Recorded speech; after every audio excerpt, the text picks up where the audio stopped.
Another day, another video. Welcome back to the channel, everybody. Today we are watching Georgie Mandy's First Marriage. This is their 5th episode of the first season. Hope you guys have been enjoying it so far. If you like to watch today's full episode, it is available for a link in the description below. Just click on it, put a password in, and enjoy.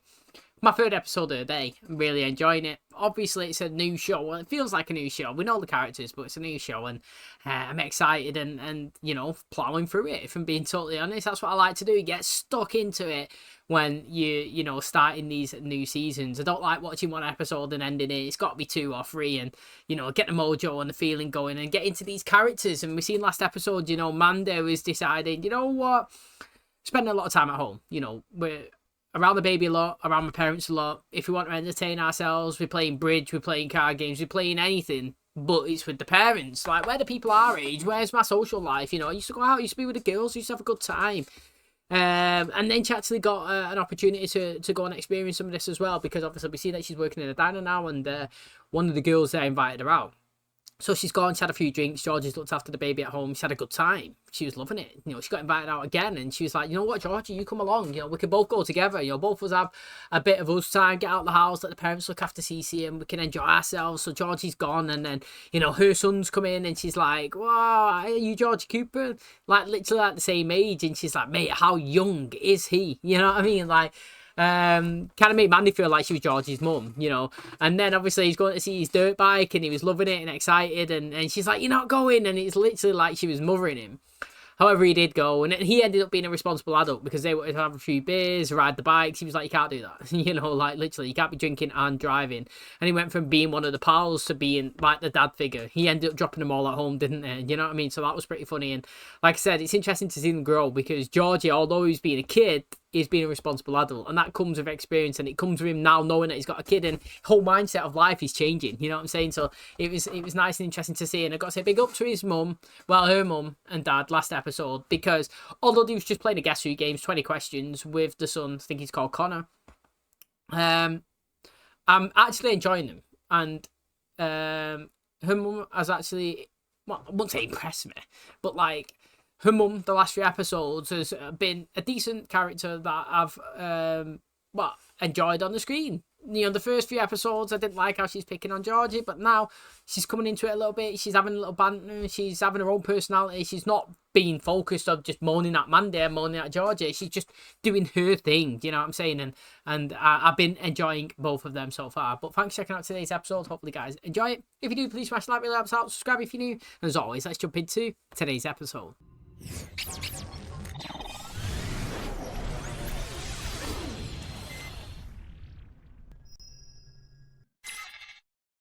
What's pan lotion?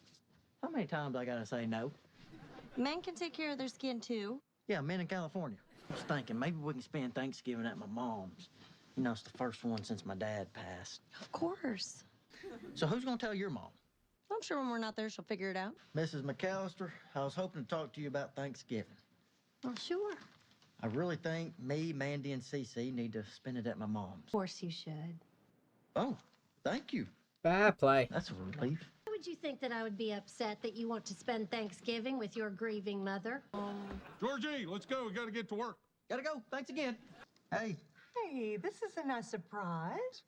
just wanted to drop off some of Cece's old clothes for the donation room. Here, I wanted to let you know we're gonna come to your place for Thanksgiving. Oh, I'm not doing Thanksgiving this year. Well, Sheldon's in school and Missy got invited to her friends. Then come have dinner at the McAllisters. With your mother-in-law? No. Fine. I didn't want to do this, but as the man of the house, I'm putting my foot down. You're coming. I have a foot of my own. Would you like to know where I'm going to put it? She should go, though. She don't need to spend the day on her own. She needs to be with people that All care right about her. then. Sorry I'm late. Hey, how'd it go? She don't want to do Thanksgiving. What do you mean, like she doesn't want to cook? She don't want to do it at all. Do. I don't know. I hate the thought of her being all alone. You're never alone if you have a cat. Missy, if you come, Mom has to. Why are you making this such a big deal? It's a big deal because we're going to be together as a family. Is Sheldon coming? We're going to mostly be together as a family. Hey, Missy, it's Mandy. About Thanksgiving. We needed Georgie to worry so much about his mom. It is. I hope our kids worry about me when I'm a widow. What makes you think I'm gonna go first? Jim. Hope you like cats. Do you know, I wonder what the statistics are in terms of like a married couple, like who dies first. I feel like men die first. I actually do. Like, I feel like statistically more men will die first out of the marriage. However, I'd be interested to know that in your relationship, who do you think will die first? I think that my girlfriend will die first. I actually do think that. Now, I mean, touch wood, I've got a long life ahead of me, but like, you know, that's what I'm calling.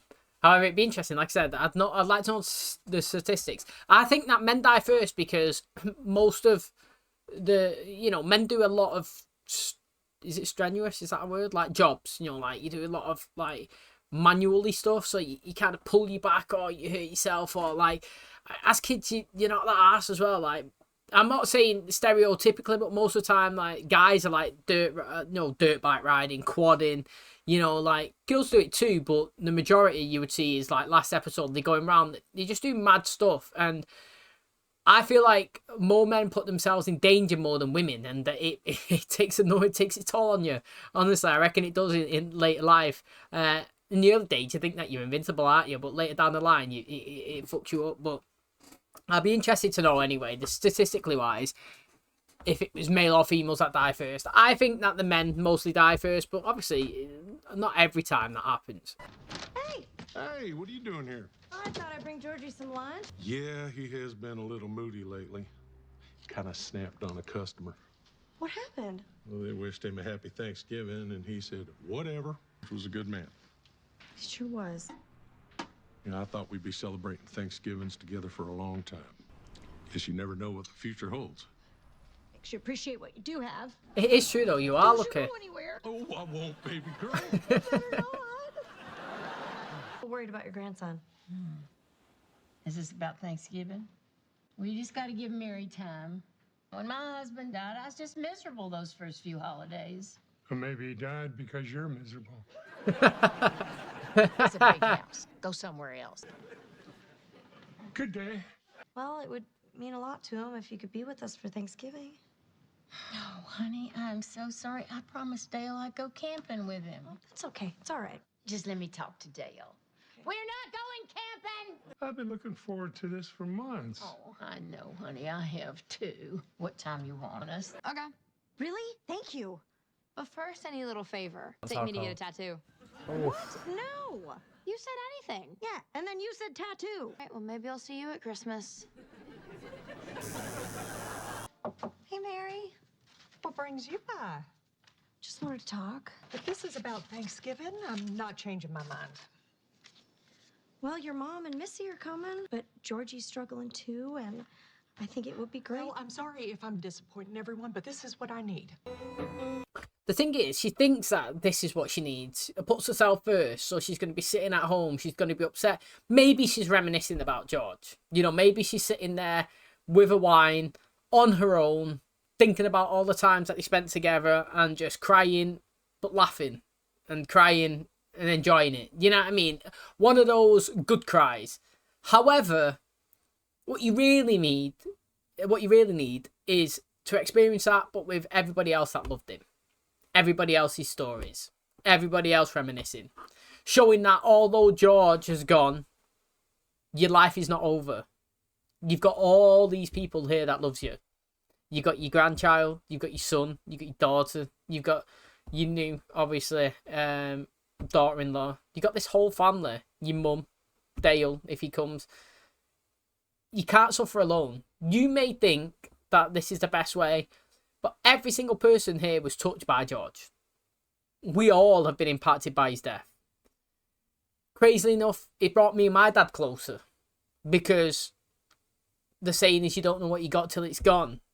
We realise how much we love each other, and it's brought us together. And just knowing George for a certain amount of months or whatever has improved my life, and I know that the life that you had would have been great. And you need to spread this love and these memories together and build and bond and work as a team to get through it collectively. Do you know what I mean? Like, knowing that you're not alone is the best way forward. You don't want to be lonely. You want to be loved, and you need to know that, and everybody's there for her. And don't think you're sticking me in a home someday. I'm dying in this house. So, good news. Your family's coming to Thanksgiving.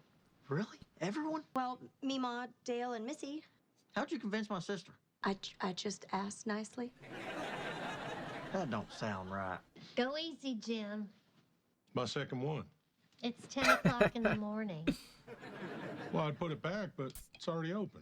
It's cranberry sauce. Why ain't it shaped like the can?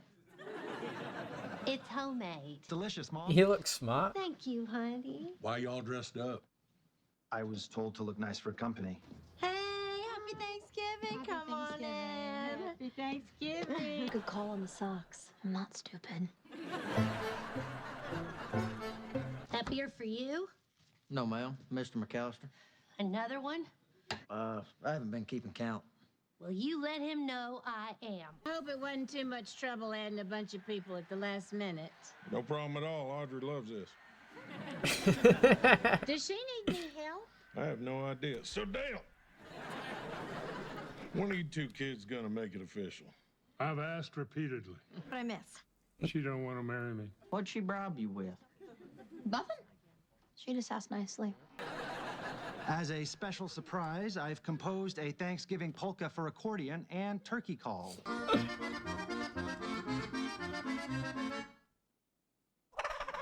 Right there, I got my guitar in the trunk. No.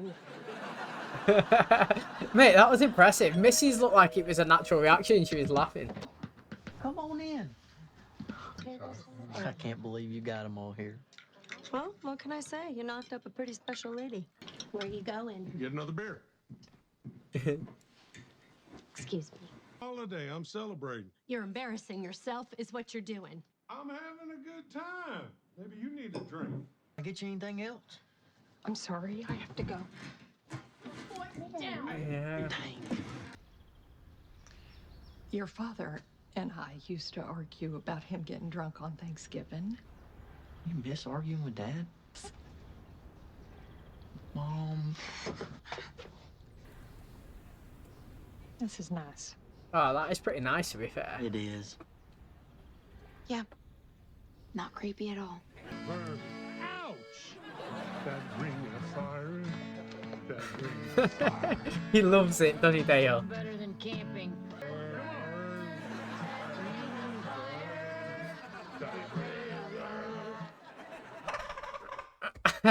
You know what? I like this episode.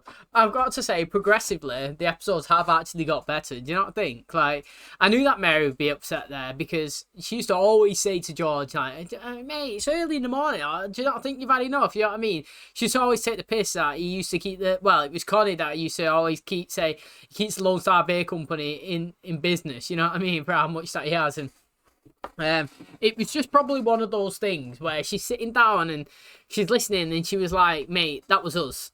But like, she's not saying it as in they're arguing. It's embarrassing. It's more like flashbacks, memories. We used to do this every year. That was our thing. You know what I mean? And now we're never going to experience that. And it's all of those things, and you can get where she's coming from. You know, you can't hate it. You got to appreciate it. It's one of those moments where you're like, mate, she's appreciating everything that she had and what she had, and it's bringing her closer to George, even though he's not there. Because those little moments are now even more impactful because she's realizing how much they actually meant towards her, and she's never going to experience that again. But in fairness to Mandy's mum, though, she grafted. She grafted. She made all that scran. He sat there just drinking his beer, watching the TV. You know what I mean? Like, she had no help, and it was all dropped on her last minute. And I wouldn't be cooking meals for anyone like that, me. I'd either buy it. I know it's supposed to be homemade or whatnot, but it's too much effort. The thing is with cooking is I absolutely love eating. You know, the big meal that is cooked to perfection is nothing better. But that big perfection meal takes like 5 hours to make, but it takes 10 minutes to eat. And I ain't got that 5 hours to make for 10 minutes. Doesn't matter how good it is. I'd rather pay for it. Job done. Thanks a lot. You know what I mean? I could buy a steak from the shop and I could make it at home and it would taste decent. but it's not like going to a restaurant where somebody makes it just perfect, you know what I mean? Beautiful. And that's the thing, you know, I can't be arsed making the dinner. I'd rather somebody make it for me, and if it costs a little bit, fair dues. But I know that if you're doing it all together, you know, for Thanksgiving, and everybody's taking part, you're all in the kitchen, it's a family bonding session, you make one thing, I make the other, we all bring something to the party, do you know what I mean? Then I get it, because you are having family time as a group. But if it's just one person absolutely working, grafting away like she was, then I won't be doing it. You know what I mean? You got to say fair play to her, because she'd done that. I know she was getting stressed, but she trooped all the way through it. And it seemed like everybody enjoyed it. It was just obviously, you know, their moment each year that they seem to have. And it brought a few memories back from Mary. Okay, that is going to wrap up today's episode. Thanks so much for checking out the channel today. Hopefully, guys enjoyed it. You know, I actually enjoyed that little moment there where they was all sat down in front of George's grave, and, you know, they were spending a bit of time together as a family. And, you know, I said earlier on when George was sat down and he was speaking to his dad, and I was like, maybe throughout the season we can use this as a place where he could come, he could find some comfort, he could, you know, express himself, he could say a few things and make himself feel better. You know what I mean? This is like going to be a warm place for him. And I like how they all spent it there together. Obviously, it was awkward a bit when he brought Missy for the first time. And it is, you know, sitting there just talking to a gravestone, it's awkward. But, like, still your dad at the end of the day. That's their resting spot. And whether they can hear you or not, you know, do you know what I always think as well is, fair play to the people that actually go to the graves. Mate, I know that they're past, and I know that it can feel like an effort, but, like, it's like the film Coco. You're keeping it alive. You're keeping the memory going. You know, like, it's more respect to them as well. And, I mean, I don't practice what I preach because, you know, I've had grandparents pass away and they're not far from me, if I'm being totally honest. And I should go up more. And I do love them. You know what I mean? Like, they was there for me, and like, obviously I'm wounded that they're gone now, and they had a big impact in my life, and I'm thankful for everything that they've done. And I should speak to them more. Do you know what I mean? I should go and spend 5 minutes just having a chat, making sure they're all right. And I know it sounds far-fetched to some people, but it's not. It's like I said, Coco's a perfect example. As long as you're always there, you're talking about it, respecting it, you know, like, the memory will live on forever. And it just shows how much they've had impact on your life and what they, you know, they mean to you and you mean to them. And I like how they've gone and they've sat down. I know that Missy's got a tattoo on her ankle and Mary's going to be fuming about it, but she had to do what she had to do to get them there, didn't she? It would have been nice to see Sheldon as a surprise call out or whatever, but I don't know if we'll see Sheldon at all in this, just because he's obviously set, his location is far away. Maybe he could be visiting town one episode, like, he could come and he could, you know, he could see the baby, he could see the family, but he doesn't care much for them, does it? And that's just him. It's not just them that he doesn't care for, it's just most people, and he doesn't read the situations and stuff like that. However, it was really nice to see Dale, really nice to see Connie, really nice to see Mary and Missy, you know, all of them there together. And it was a pretty fun episode. I enjoyed it. And like I said, you know, five episodes in, I feel like we've progressed and got better each one, which is a bonus, you know what I mean? My compliment for the young Sheldon was, even though it ended, I feel like each season got better. We progressively was on the upward curve. We was in the right direction. I was wounded that it finished, and here we started, and again, I think we're slowly trajectorying up, and I'm really enjoying it. So I hope you guys did too. Thanks for checking it out. If you enjoyed it as well, please smash the like, really helps out. Subscribe if you're new, and as always, I'll catch you in the next one. Cheers, guys.